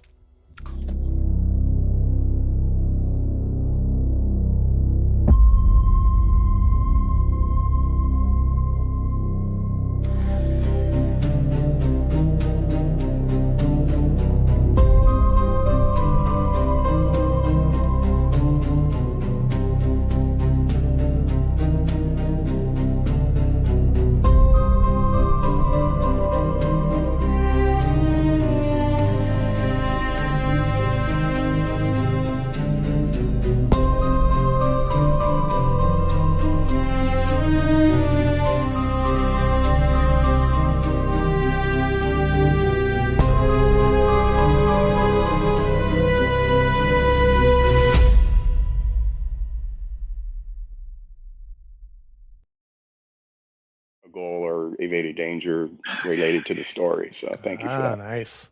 We are back. Wow, what an episode. Thank God we're not waiting weeks to play again. We're playing again on this Monday. During the break, Nick's like, look, I don't know who needs to take off work, but we're playing Monday. Which makes me happy. Let's start with you, Nick. Thoughts, stars, and wishes.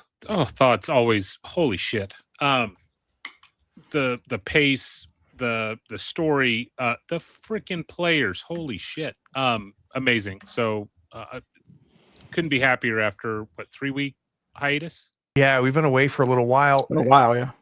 So, Nick, instead of like a traditional star, which often we find ourselves giving it to somebody, right? What I want to do for a star this time is I want to know, when were you most in the game? When were you most in looking at everything through Van's eyes? When did you feel in the game the most today? What clicked? What clicked was, what was it, Operation Swan? The creative juices of the group of making it this event that Adriel did.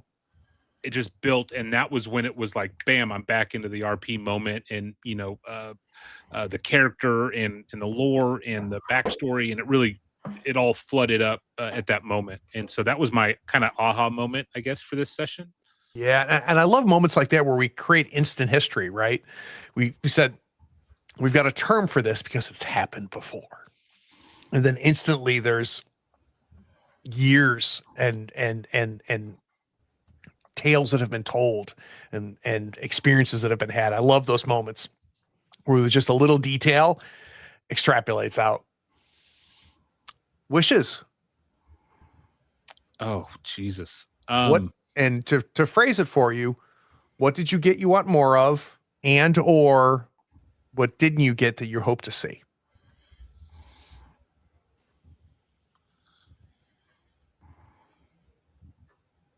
I want to uncover more of what's going on here. I'm loving the role playing between the characters and kind of this slow progression, but I'm ready for that needle jump of more information about what's ultimately happening here at this quarry, and we may find out that evening without our prophet veil, but we'll figure it out. You got Sammy riding shotgun, so you should be fine. Yeah, it shouldn't be too bad. Derek, thoughts, stars, and wishes. Same parameters. I'd like to do a little bit something different with stars. Oh, I mean, I think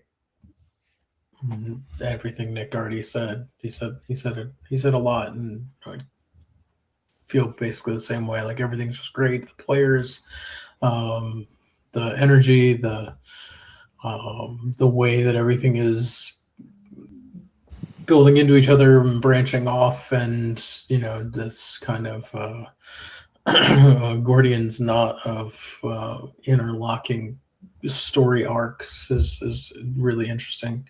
Let's see. Stars. I think I was most in it watching Adriel's scene that so mirrored Elias's scene from last time. That's immediately what I thought of. Yeah. If you did that on purpose, bravo. If it was accidental mirroring, bravo. Like, it doesn't matter. It was all good. And then It was definitely wishes. a byproduct of a plan that I was working on. So. And then wishes. I want to see. I want to see more of how that all shakes out. That whole, you know, whatever rivalry that between the spooky and kid the divine and the divine, yeah. So I don't know. I want to see more of that. Robert, thoughts, stars, and wishes. I'll start with wishes, which it kind of happened a little bit tonight, but yeah, I'm really motivated to, find my mirror. You're fallen. Yeah, my fallen. And I think that's really it for wishes. I mean, it's like, this game is amazing. I mean, we're having a good time.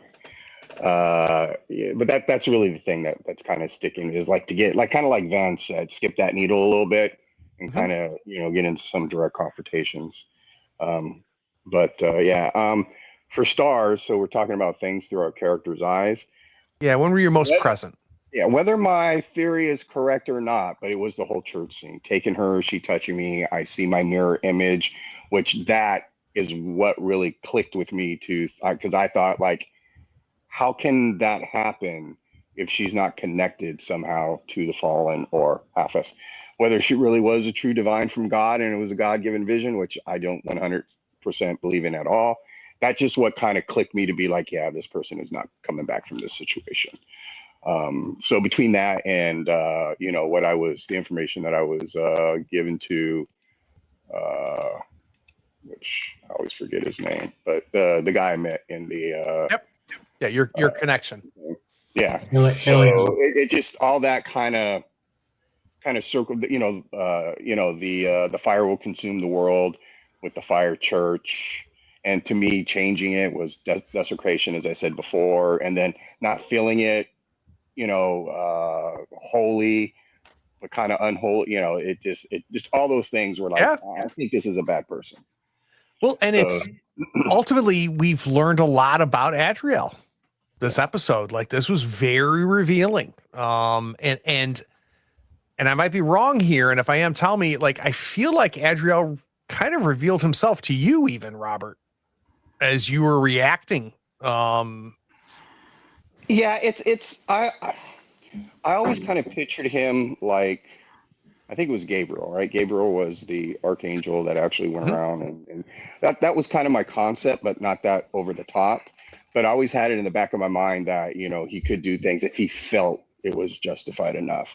But yeah, but for him to just straight out do that, it was fun actually bringing it to the forefront from something that's been niggling in the back of my mind to bring it out into the forefront. And I do like it with Derek, that you know, how he sees it. And like I said, I knew that was a byproduct. But I do kind of like that, because that's putting us in different places a little bit in thought processes. Even though for me, I feel being holy and surgical is way different than being dark, evil, and putting innocent bystanders within harm.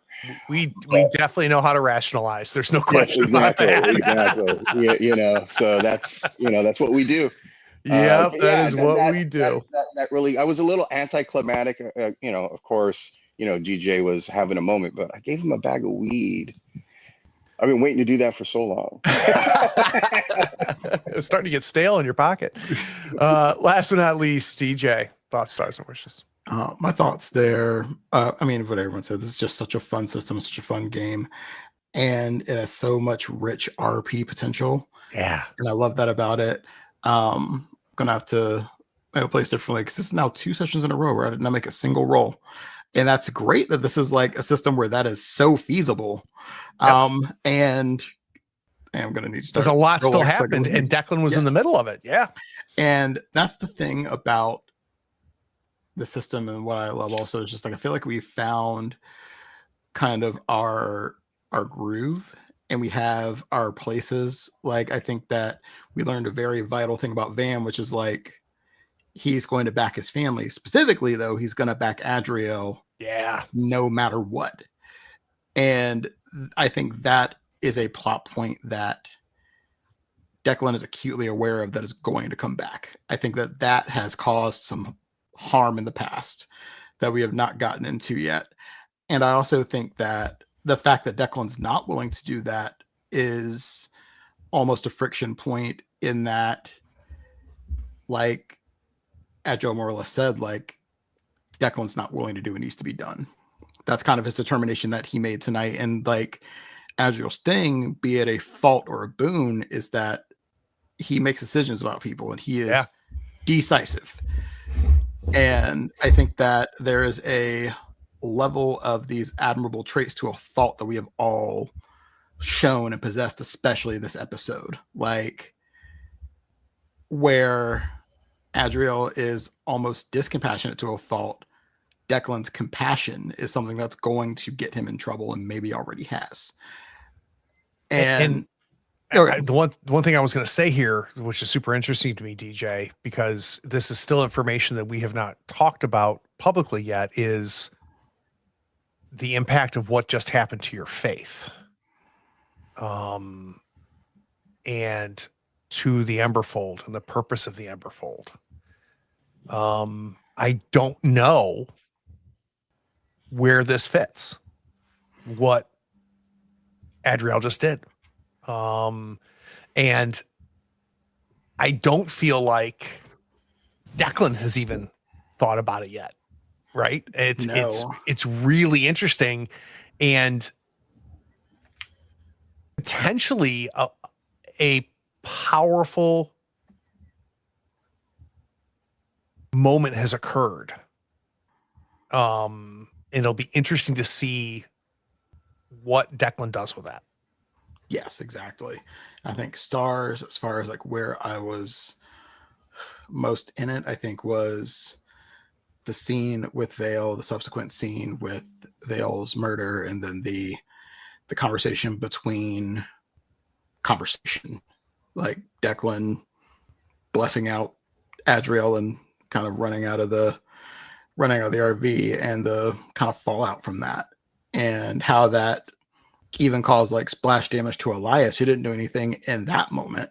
But the idea of these two people being parallels to one another, I think, is something that has been one of the situations where it's been obvious to everyone else, and now that it's becoming clearer to them, instead of us like feeling good about it, we're kind of pissed off, because like it's been a thing that's been clear to everybody. And as far as wishes go, and I think we'll get this because we're coming up on. I started really a story beat tonight by even going to the YMCA and investigating the notes, finding the YMCA. I still have not told Bingo that I have a lead, and that's the only person I know within the Emberfold who I would be able to directly communicate with. But I think that we're going to see how that plays out, especially because of the nature of this Emberfold kind of hidden stronghold and how that works, and we'll learn more about that. I would assume in the next episode we'll talk a little bit more about that, but there's some things we have not revealed publicly yet about how it kind of presents itself. We and the fact that a lot of plates here, kids. Exactly. And the fact that this is very intentional, that this is in a bad neighborhood. And specifically a bad neighborhood that Declan did not grow up in, because the Remington family did not live here. This is a place that Declan was almost a tourist, and that might play into it as well. We'll see how that shakes out too. And so I wish for that is to see that develop more. The YMCA is very interesting to me, especially because your brother's coming with you, and I don't think has any idea. He doesn't even know the like mundane history of Declan and this YMCA. He doesn't know why we're here. It could be very interesting. Very, very interesting. And has intentionally not been allowed to ask any questions. So yes, definitely. I know what Derek's raising his hand for. We got to do answer our questions. Oh, I'm sorry. Go ahead. I wish that we would remember to do end of session moves. We just did. Let's walk through it. Who wants to read them off for me? Sure. All right. First one.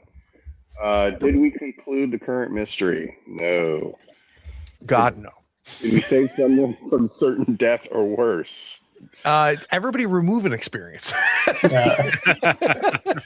I wasn't there. I was not appearing there. Learn something new and important about the world. We as a collective, or we from a meta perspective? It doesn't specify. I think it should be in character. I think it's. Yeah, I think the answer there is. Well, I think I did. Whether or not my theory is correct or incorrect. Yeah, but that's not new information. That's applied information. I don't think I agree with you. Well, if it's just one of, that's what I'm asking is like, do all of us have to have learned this information, or just any of us?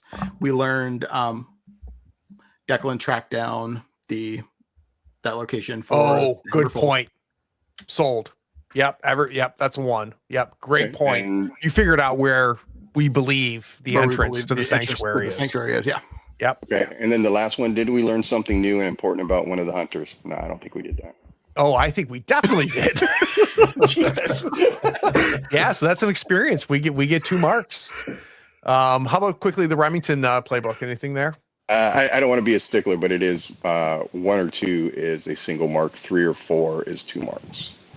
Right. We only got 2 though, didn't we? So it would be 1 mark. Right. 1 mark. Yep. I thought I heard you say mark 2 experience. That's no, mark 1 experience. We got 2 of the things, so we're marking 1 experience. Got it. And then the Remington playbook is, let's see here. At the end of each session, answer your style question. Oops, yeah, somebody moved it to me. Below, if yes, gain 1 improvement mark. If yes, and it came up a lot, gain 2 improvement marks. And is, where's the question below? There it is, style. No, I don't see the style question. I'm missing it. The style question is, did we talk about or pointedly not talk about something that was troubling a team member? Yes. Yeah, like 15 times. Going out on a limb here. Let's go ahead and mark it on the Remington playbook. All right, guys. So tomorrow's Forbidden Lands. Obviously, if you're not watching Forbidden Lands, you're one of the 4 people that watch this channel that don't watch also Forbidden Lands. You'll definitely want to check it out this coming Sunday. We got a lot going on before Christmas. We're going to be doing the second episode of Screams of the Children using Cthulhu Dark.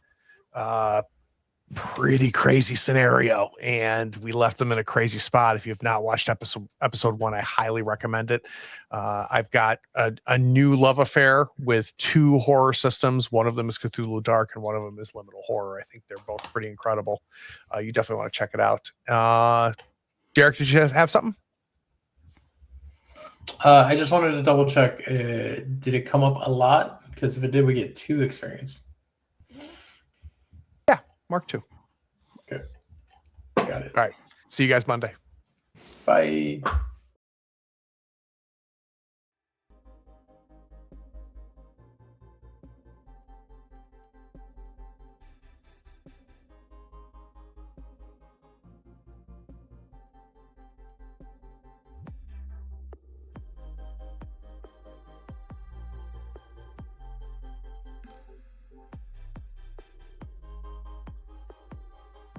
Howdy, friends.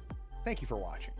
All our content is archived and organized in playlists on the Third Floor Wars YouTube channel. Check it out. And if you could like, follow, subscribe, and even set your notifications to this channel on YouTube and Twitch, we'd appreciate it, and it'll make sure that you catch all of our content. I talk with creators, designers, and experts across the gaming landscape in every episode of our podcast, Tabletop Talk. Open up your favorite podcatcher and search for Tabletop Talk from Third Floor Wars. Support your creators. They make the content you love, and it's your support that makes it happen. If you want to help us, go to Third Floor Wars on patreon.com, and you can help us for as little as $1 a month. Thanks again. We'll see you next time. Take care.